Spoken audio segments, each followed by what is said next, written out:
So it's like, here it is. You love this person. You've pictured this person in your life for a long time. You're not prepared to let them go because you weren't prepared for the situation to happen. So it's like you're mad at a multitude of things, right? But you're not just like coming to and dealing with the reality of the situation. Like, okay, you were hurt. You can't undo it. So it's like everything that you're really wanting is impossible because what you're really wanting is for that harm never to have happened. But it happened. You can't undo it. So now the question is, are you going to be the villain in this person's story, even though they hurt you? Or are you going to be the hero of your own life and choose to save yourself out of the situation?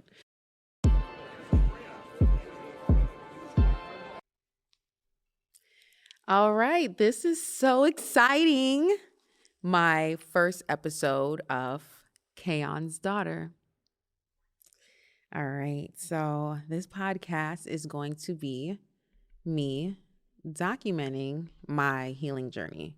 So I feel like a lot of people, sometimes they get to where they're going, they get to their destination, and then they tell you how to get there. Well, I'm not to my destination. I'm nowhere near it. I'm really just starting, And if you watched the intro video, you would know that the reason why my podcast is called Kayon's Daughter is because being my mom or turning into my mom was like my biggest fear. And like I said, not for any crazy reason other than the fact that, she didn't prioritize like her healing journey and things like that. So that's why now, instead of just fearing being someone who didn't take the time to heal and see themselves, and it's not too late for her. So if my mom's watching this, don't be mad at me and nobody come for me. It's my mom. Instead of being afraid of it, I more so now wanted to face it head on, heal, go on my journey. I'm in therapy, all these things. So I just wanted to document it in a podcast for anybody who feels the same or anybody who can relate. All right. So this first episode is going to be called Victim to Villain. So this episode is all about going from being the person who was hurt, had harm done to them, and then in that same situation, becoming the villain. Or sometimes not even in that same situation, just going forward in life. And now you're the villain in somebody else's story. So story time. Let's talk about me. So I feel like that actually happened to me more so recently, or maybe within the last year or two. I was in a situation where I was hurt. I was done harm. And instead of realizing that and backing out and healing, I slowly became the villain. And I was so caught up in my victimization that I didn't even realize the transition. I was validating all of my bad behavior. I was validating my attitude. I was validating my resentment. And if I'm being very honest, I don't think that I wanted to heal in that time, in that moment, because I enjoyed having almost the upper hand. I enjoyed being able to be almost childlike in my behavior without any, repercussions, because maybe the person that harmed me, who I'm now, treating badly, maybe they deserve it and they're kissing my butt and I'm like, perfect, this is what I want. So let's talk about that. So I went from being the victim where I was done wrong, the person apologized, and I wanted to continue to punish them. I wanted them to live in my pain. I wanted them to see how the pain hurt me, to the point where like I was the abuser, because now I'm repulsed by them. I'm angry with them, and I want them to stay with me because I'm also wanting them to heal me. So it's just like this endless cycle to where now I'm the villain.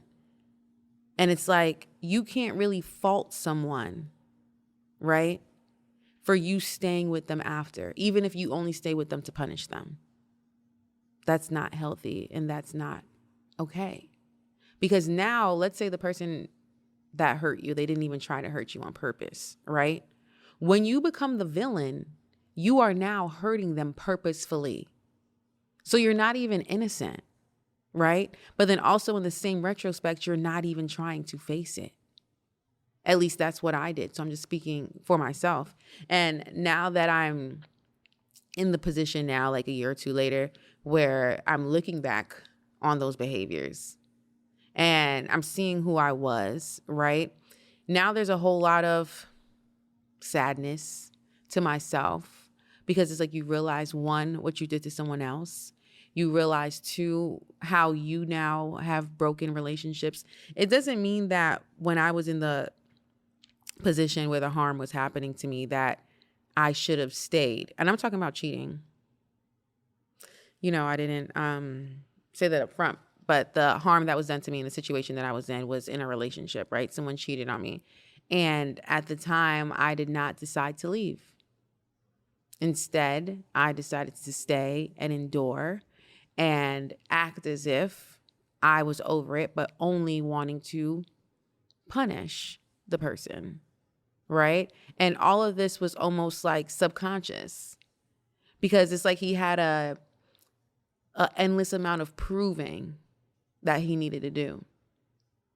And if I was being honest with myself, there's no amount of proving that he could have done to undo the past. It was impossible. So I was giving him an impossible task.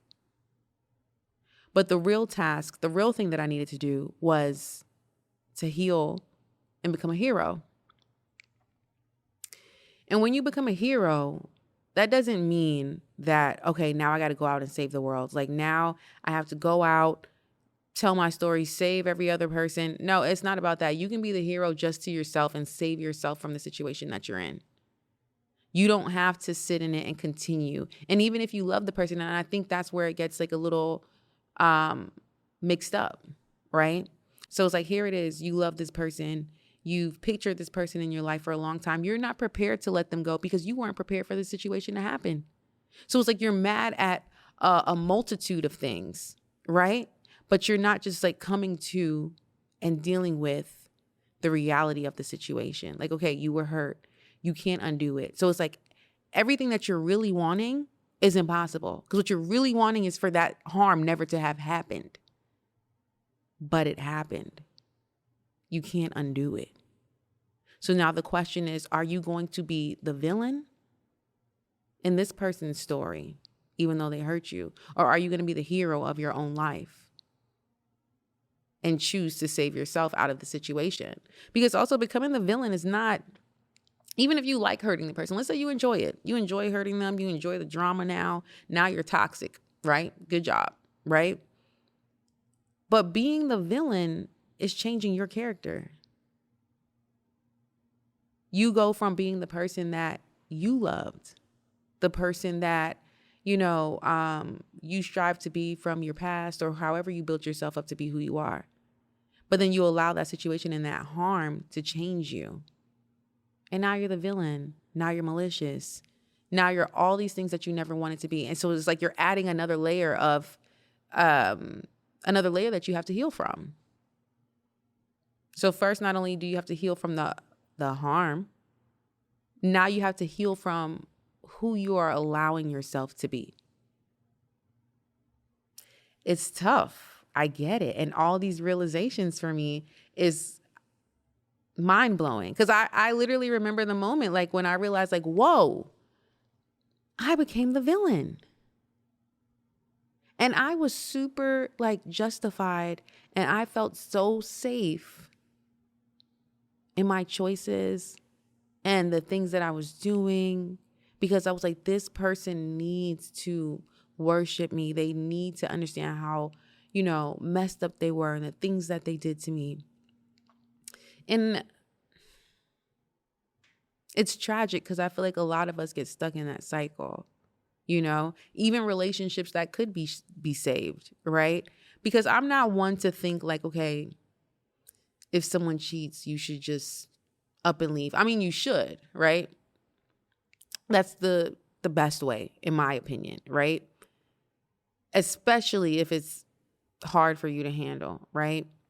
But if you do decide to stay, I do not think that you can continue to punish the person. If you decide to stay, you have to say, okay, I'm going to work on my healing, right? Because all that person can do is apologize. And of course, the best apology is changed behavior. So of course, change their behavior and show you and help you build that security up in your relationship. But then on your own, you have to heal. That's like this thing that I say sometimes. It might not be that deep or profound to anyone, but I think about like, okay, if I get stabbed, yeah, it's dark, but follow me. Stick with me. I'm going somewhere. So it's like, all right, if I get stabbed, right? The person stabs me and runs away. If I wait for that person to come back, take the knife out, bring me to the hospital or call 911 or do everything that he can do to heal me, I might die.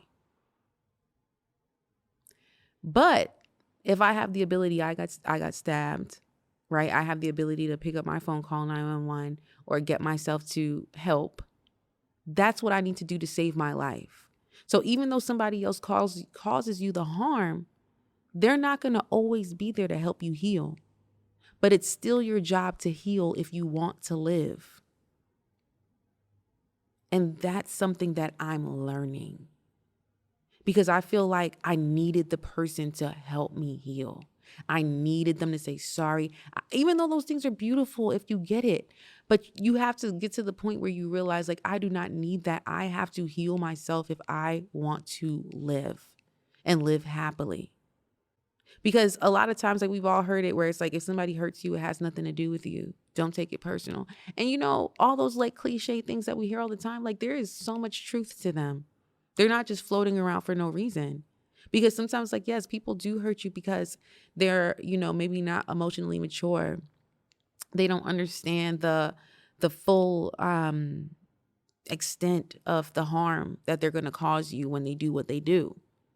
Does that mean it's excusable? No. But at the end of the day, you do have to take care of yourself, your mental health, your life, your ability to thrive. Because if you sit there and wait and you become stagnant because someone stabbed you and now you're just sitting there waiting for somebody else to come rescue you, to patch your wounds, I'm sorry to say, you're going to bleed out.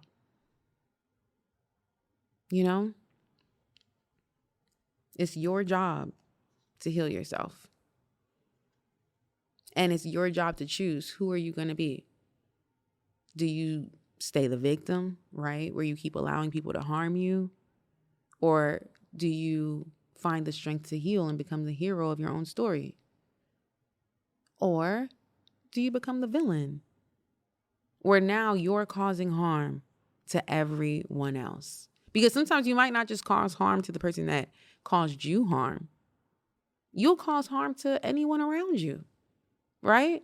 You'll have this new set of beliefs, right? You'll start to operate in a different way that is completely against who you are. Your moral code will change. You start accepting different things, right? You start believing, oh, it's okay if I do this or I do that. Like now, just the way that I think has changed. I'm a whole new person. And you start to adapt these coping mechanisms that aren't really healthy. And there are healthy coping mechanisms. That's why I'm a strong believer and advocate for therapy, which I am in now. Thank you, God. But also too, you also have to watch like who you're talking to while you're in your victim state, right? Because a lot of people will support you becoming a villain. So at least for me, when I went into like my villain era, my mouth became dangerous. I was not a nice person. And like I said, I was justifying it all, right? So I'll talk bad to him. I'll say whatever I want because it's like, you hurt me, you cheated